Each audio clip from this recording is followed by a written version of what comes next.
Chicken স্টার্টারের অনেক রকমই পদ আমরা বানিয়ে থাকি, কিন্তু আজ যে পদটা বানাবো সেটা একদম নতুন আর অসম্ভব লোভনীয়।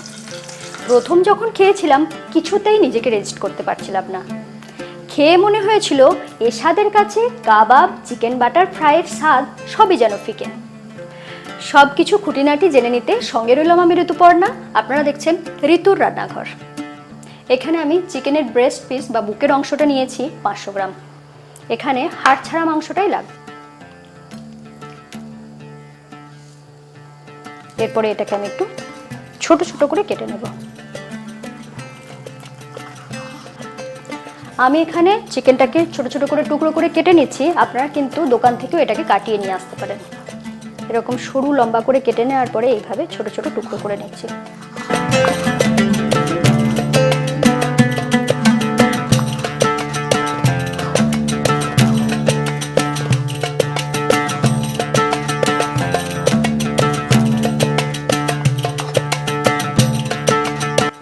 হাড় ছাড়া চিকেনটাকে এইভাবে ছোট ছোট করে টুকরো করে কেটে নিয়েছি।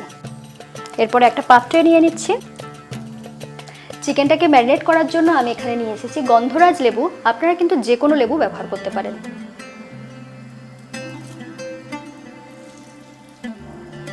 দিয়ে দিচ্ছি স্বাদ মতো নুন, আর এখানে দিয়ে দেবো গোলমরিচ গুঁড়ো। দিয়ে দিচ্ছি হাফ চা চামচ কাশ্মীরি লাল লঙ্কার গুঁড়ো। ঝাল বেশি খেলে সাধারণ লঙ্কা গুঁড়োটা ব্যবহার করতে পারেন, ঝাল কম খেলে কিন্তু কাশ্মীরি লাল লঙ্কার গুঁড়োটাই ব্যবহার করবেন। দিয়ে দিচ্ছি 1 টেবিল চামচ আদা বাটা, আর এখানে 5-6টা রসুনের কোয়াকে আমি গ্রেট করে নিয়েছিলাম, সেটা এখানে দিয়ে দেবো। চাইলে আপনারা আদা বাটার পরিবর্তে আদাটাকে গ্রেট করে কিংবা ছোট ছোট করে কুচি করেও ব্যবহার করতে পারেন। এরপরে এখানে দিয়ে দিচ্ছি 3 টেবিল চামচের মতন মেয়োনিজ। 500 গ্রাম চিকেনের জন্য এখানে লাগছে 3টে ডিম।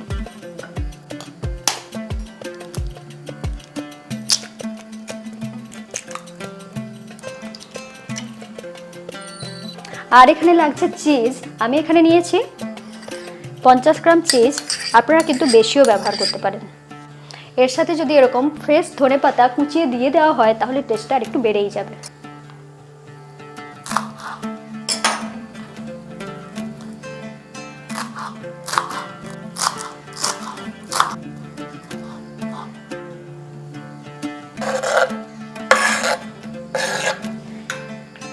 এরপরে পুরো জিনিসটাকে মিশিয়ে নিচ্ছি।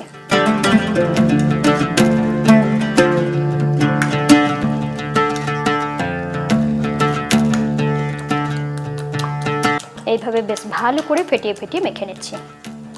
এইভাবে পুরো জিনিসটাকে মিশিয়ে 15 থেকে 20 মিনিটের জন্য রেখে দিলে খুব ভালো হয়। এটাকে সাইড করে রেখে দিচ্ছি। এরপরে এরকম একটা বড় পাত্র নিয়েছি। এখানে নিয়ে নিচ্ছি 5 টেবিল চামচ ময়দা, সাথে দিয়ে দিচ্ছি সামান্য একটু নুন। এরপরে পুরো জিনিসটাকে মিশিয়ে নিচ্ছি।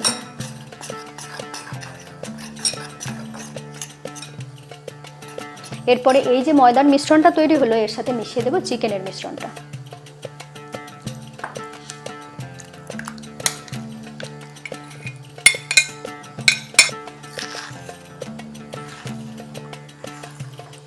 এরপরে এইভাবে মিশিয়ে নিতে হবে।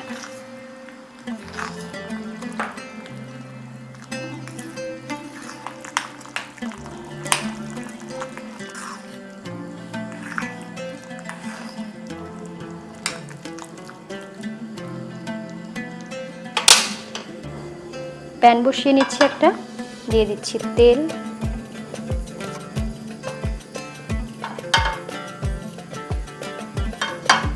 এরপরে এই যে মিশ্রণটা আছে সেটা থেকে তুলে নিচ্ছি। 1 চামচ করে এই মিশ্রণটা দিয়ে দিচ্ছি।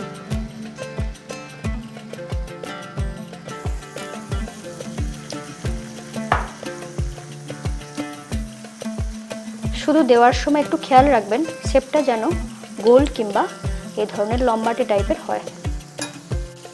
এরপর ঢাকা দিয়ে এটাকে লো ফ্লেমে বানিয়ে নেব। 5 মিনিট এইভাবে লো ফ্লেমে একটা সাইড করে নেওয়ার পরে উল্টো সাইডটা করে নেব।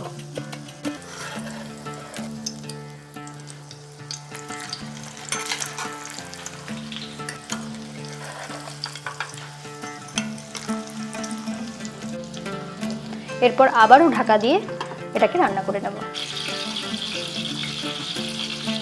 আরও 5 থেকে 5.5 মিনিট মতন এটাকে রান্না করে নিয়েছি।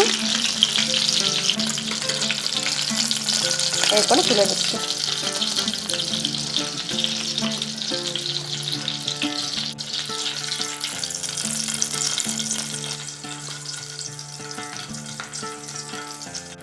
এই একই রকম ভাবে বাকিগুলো বানিয়ে নেব।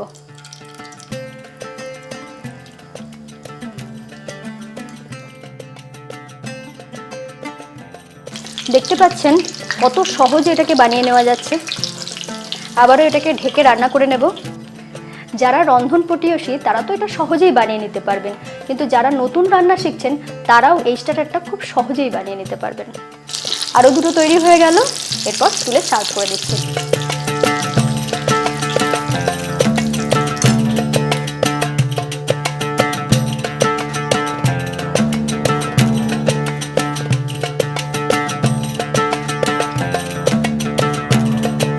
নিশ্চয়ই দেখতে ইচ্ছা করছে জিনিসটা ঠিক কেমন তৈরি হলো।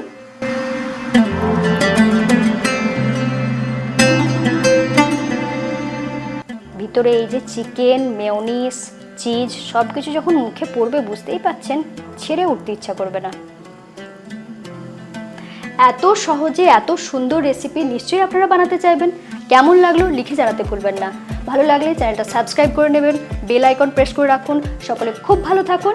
আবার দেখা হচ্ছে নতুন এরকমই কোনো এপিসোড নিয়ে।